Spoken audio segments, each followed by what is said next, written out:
365 reviews. It is summertime in Michigan, and that means that it is riding season. If you're in the market for a side-by-side, today we are going to talk about our UFORCE 600 and why we selected it to be our side-by-side. So if you haven't already, please hit the subscribe button. I hope you enjoy the video.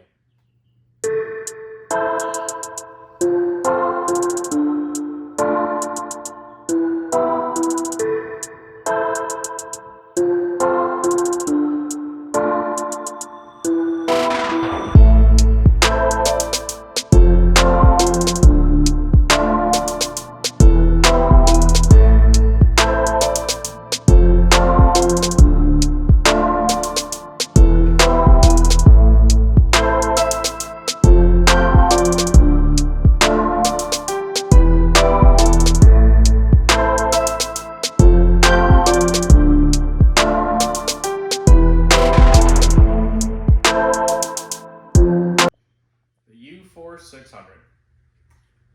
So when we decided earlier this year that we wanted to get a side-by-side, there were some requirements that needed to be met with that. I wanted a 1000. It needed to fit myself, my wife, and our 3-year-old at the time. And it needed to be able to do a little bit of work and a lot of bit of play. It needed to be comfortable and it needed to be affordable. I was set on the fact that I wanted a Honda 1000-5. My buddy down the road has one. It's been a ton of fun. We went and looked at them. We've been right around $22,000 to drive that machine home. That's more than all of this sitting here. Yes, there are 3 CFMOTOs sitting here. This is not a paid for ad. I'm not sponsored. I'm not affiliated with CFMOTO. This machine was not even on the radar when we went to go buy a side-by-side. Once we got the sticker shock of the 1005, we kind of started looking. My wife had mentioned, hey, this machine's been really good to us. We've had it for 3 years. We've got 450 miles on it. Does CFMOTO make a UTV? So I started looking into the 1000 because I was still stuck on I needed the 1000. Yes, they did. It seemed like it checked all of our boxes. Price point was pretty much right where we wanted to be at. So we went and sat in one. That was the end of us looking at the 1000. The seats in that machine are a perfect 90. And you are just sitting forward. You're holding onto the steering wheel, trying not to fall out. It had the power. It had what I was looking for on that end. But it was uncomfortable. And it was too much money to be able to spend on something that we aren't going to enjoy to play in. So one of these was sitting in the showroom. We just kind of walked past it. My wife said, hop in, see how that one feels. It was comfortable. I'm not gonna lie, but it was still a 600. So in my head, I'm like, no, this just isn't gonna work for me. So we went back, talked about it, went back and forth and everything. And then I did some research on the 600. This machine's got plenty of power. I've never once lacked power on the CFORCE 600. It's been great to us. I changed the oil, that's it. Knock on wood. Knock on wood. So same power plants in here. I think this one has like 5 more horsepower because it's the newer model. Same with the new CFORCEs have 5 more horsepower. So we drove one. Fell in love with it. Plenty of power. We were fine. The price point. $10,500 MSRP, plus you've got your shipping, your assembly, and all that stuff. It was 12 grand out the door. Yes, that's still a big price tag. But in the scheme of side-by-sides, UTVs, whatever you want to call them, that puts you at an affordable mark. So it's comfortable. And it's affordable. We've got that out of the way. It's maneuverable. I can turn it around in our driveway. I've got no issues with that. I can weave through all the trails. I can go in and out of everything. It fits in a lot more places than I thought that some of the other side-by-sides would. I know the 1000 would be a little bit too wide. Right now, I take my neighbor's brush hog behind his 35-horse tractor, and I run like once, and then I overlap and come back through our trails. And that is just fitting this through. I didn't want to really get into opening up to have a 2-lane road, essentially, in the back of our property. I wanted a nice weaving trail, enough for him to be able to ride his machine around on. The roof. You go with the other manufacturers and you get into this line, you know, you get into the 704, you get into the Polaris Ranger and everything. This one comes standard with a roof. Comes standard with power steering, which I didn't think in 2023 wouldn't be a standard option. Apparently it is. Comes standard with a winch. All that stuff to buy up on the other machines, you know, the 704 was the other competitor with this once we realized the 1000 wasn't in the market. I would have had to add all that on. To just do the roof and the power steering, it would have been the deluxe model of the 704. We were at $18,200 to walk out the door. I still would have had to put a winch on, still would have had to buy the bracket. And that would have been me installing it because the price to have it installed would have put us way too high. So all that stuff comes with this. Those are things that are kind of invaluable and a necessity on these machines once you realize that you're cruising out in the sunshine. You want the sun not beating down on your head. I've used that winch a lot on this machine. I use it a lot on that machine. We've had this for just over 3 months now. Got 95 miles on it. It's been a great 95 miles. Really don't have many complaints. I do have some cons that we'll go over, the winch being one of them. I do wish that it had a synthetic rope, not a cable, because on this one I've caught my hand a couple times trying to spool it back in and there'd be a fray and that goes right into your hand. It's uncomfortable. Reliability. I've had this one for 3 years. I said all I do is change the oil. It's probably gonna change after this video because I've said it now. But that power plant is the same one that's in here, and it's been phenomenal. This, my wife was doing 54 in with her dad in the truck or in the passenger seat. It'll cruise. That's plenty of speed for a UTV, especially one that's not, you know, a sport travel. It's not a Razor. It's not the Z-Force or anything like that. We're not going to do that with our 4-year-old in it, or really even hit 54 on the trails up in the northern Michigan area. Even though they're wide, they're still sandy. There's still a chance that somebody's coming around the turn the other way. 40 is kind of your max on the trails. You're normally going to be flirting around 20 miles an hour, whether you kind of want to admit it or not. You'll realize that as you're weaving through turns and everything, you're going a lot slower than you think you are. So those are some things that really contributed to us purchasing the UFORCE, as well as it's serviceable. Now that machine is not, I don't know if the 2023 C-Force is, but as far as serviceable, I mean Zerk fittings. When I change the oil on this, all of my suspension components have Zerk fittings. I personally appreciate that because I'm going to be the one maintaining it.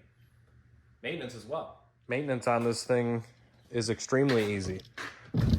All you have to do is open that up. Sorry, it's wet. I just washed it. But everything's accessible, as well as pretty well shrouded from any mud or anything getting in there. I mean, this thing was pretty well trashed when I just went to wash it. But you can see your oil fill right there. There's plenty of room to reach around in and out of it. The battery's right down there. Like, everything is fairly easy to access on it. The interior.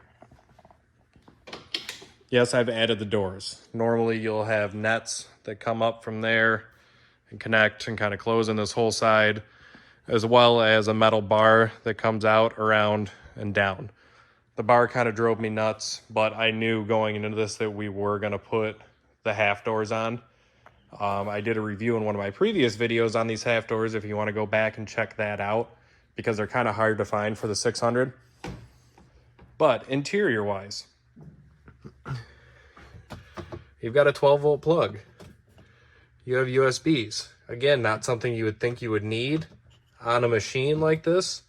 That 12-volt plug, my sprayer can go right into the bed, and all I have to do is plug it in and hit the switch. I don't have to run a lead for my battery or anything like that.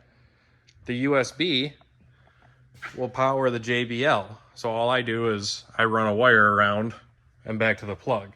Yes, it's not the most convenient thing. Yes, you can get machines that have head units. You can even get a radio that fits into here. There's a ton of accessories for these things. There's also a ton of storage. The entire bottom of this thing has storage compartments all the way down and through.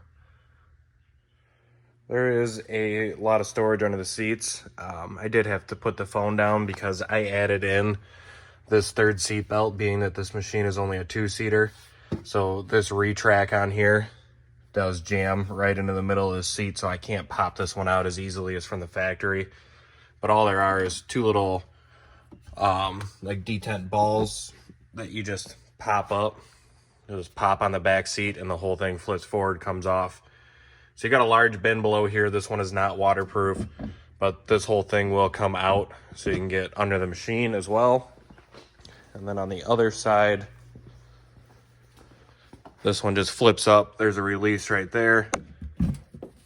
And you've got a large gasketed watertight box down here. The driver's seat also is adjustable. If, you know, your spouse is shorter or anything along those lines, or if you just want to get more comfortable, it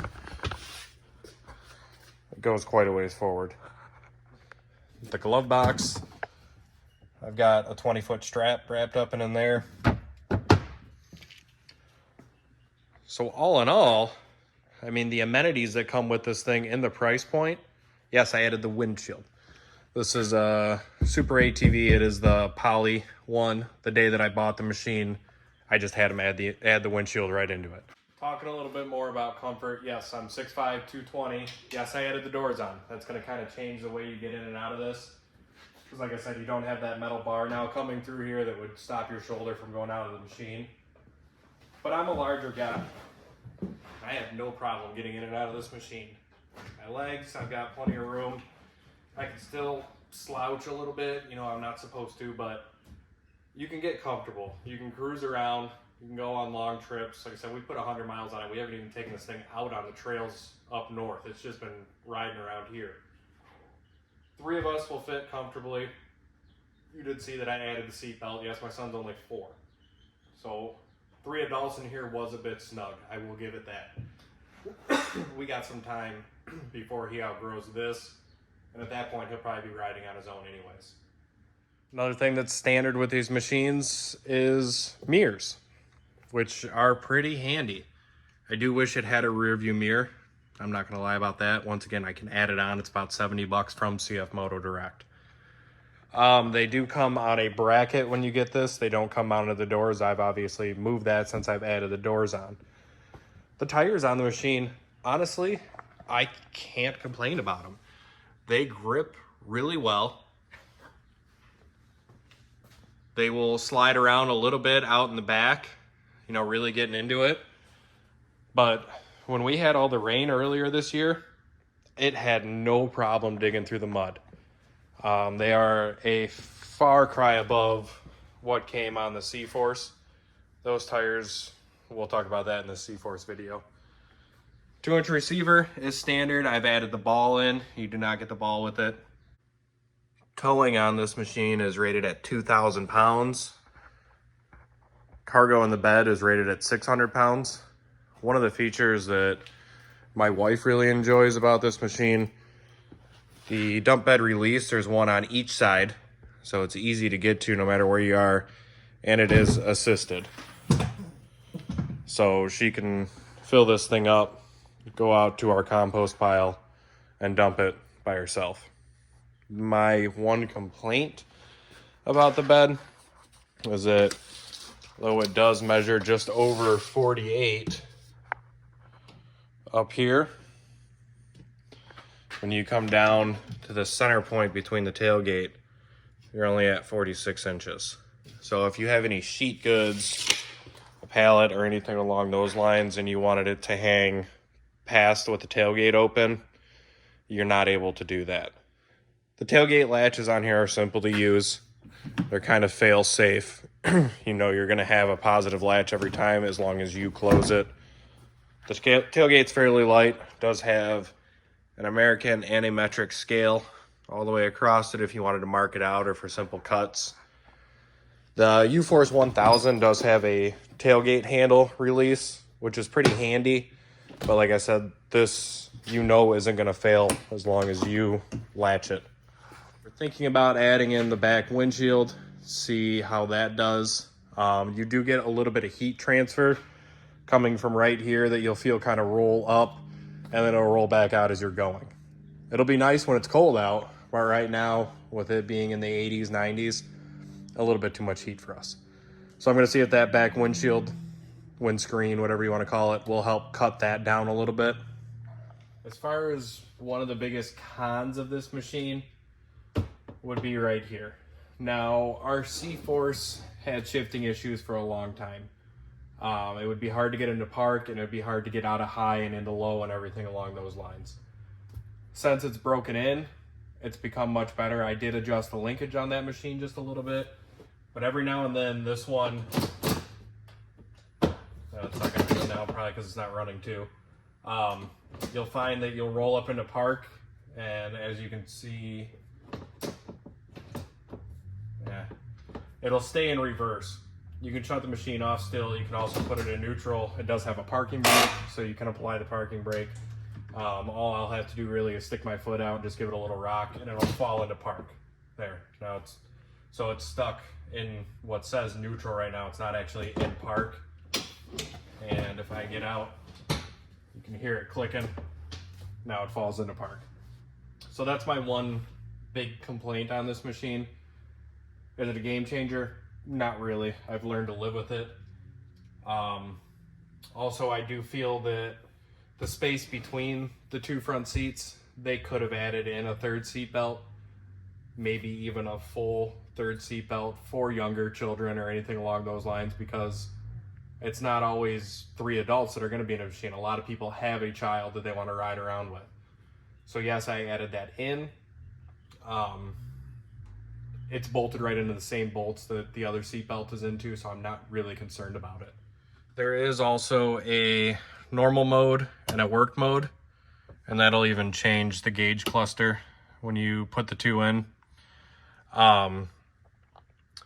Normal mode, I did notice that if I want to slide around or anything, like when I come around a turn, if I lay into the throttle and I let out of it, it'll take a second to come down from, the belts to loosen up. And it's kind of weird because we have a couple turns that are, quick left, quick right. So I'll actually be riding the brake going into a turn versus being able to coast and throttle through it. Work mode, it completely goes away. This other switch is for when you are in four-wheel lock, which is another thing that is standard feature on here. You have a front lock. So you can lock all 4 wheels. And this is an override for if you're in low range lock, that you can override the limiter if you're trying to get out of a hole or anything. So that's a nice feature. Parking brake, like I said, that is something that's isn't standard on all other machines. There's a lot of stuff that you'll realize doesn't come standard on all machines, and probably should. Another thing about this machine is the ride quality. It far exceeded what I was expecting a UTV to be. Yes, it is a little bit bumpy. You pick up the speed on it, it smooths right out. You're not getting piggyback shocks or anything on this. You are getting UTV suspension. You're not getting sport side-by-side suspension. But even we've gone on 10-mile cruises down the road, and it's just like driving a car.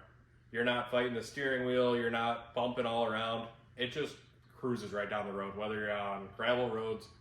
We have road on pavement. It rides fantastic on pavement. That is part to do with the tires, part to do with the suspension, the weight of the machine. Everything balances out very well. Even full speed, cutting the wheel back and forth, it's stable. It's planted. It's grounded. It is, like I said, it far exceeded what I was expecting out of a UTV versus a sport side-by-side. So, is the UFORCE 600 the perfect machine for you? That I can't answer. I'm not you. But you know what my requirements were. It needed to fit the 3 of us. It needed to do some work around here. One thing I'm not sure if I mentioned, the bed on here over the Honda. I wanted the rear seats. I also didn't like the idea of my son being behind us if we were going to go ride the trails. But when the seats close down, you have voids around all of those seats. With us having goats and chickens, we use this thing to muck out the stalls, to haul hay, to haul straw. I didn't want all of that dirt and filth being where we're going to put somebody to sit at. So having a closed bed, I much more appreciate that. That was something that checked our lifestyle. Might not be something that you're interested in. You know, you might be more interested in hauling just a bunch of gear and wanting the ability to throw another person in there if you've got a different weekend trip that you're going to do or something along those lines. If you're planning on hauling more adults around, this probably isn't the machine for you. We downsized our vehicle this year, so I went from a full size, I sold the 20-foot car hauler down to a Toyota Tacoma, and I have a 10-foot trailer. This just fits in the 10-foot trailer, which is great because it saves us a ton of money on fuel taking it up north. It's easy to tow. I've gone over all of my cons with it. I believe that it is the right machine for us. It's been a ton of fun. Yes, we have other options. You know, my son got onto this. We're gonna do a review on these other two if you wanna follow along. So hopefully this video has helped you possibly decide on purchasing one or not. If you haven't already, please subscribe to the channel. I hope this helps somebody out. If you guys have any questions, leave them below in the comments and follow us along for the reviews on the other machines that we have. Thank you.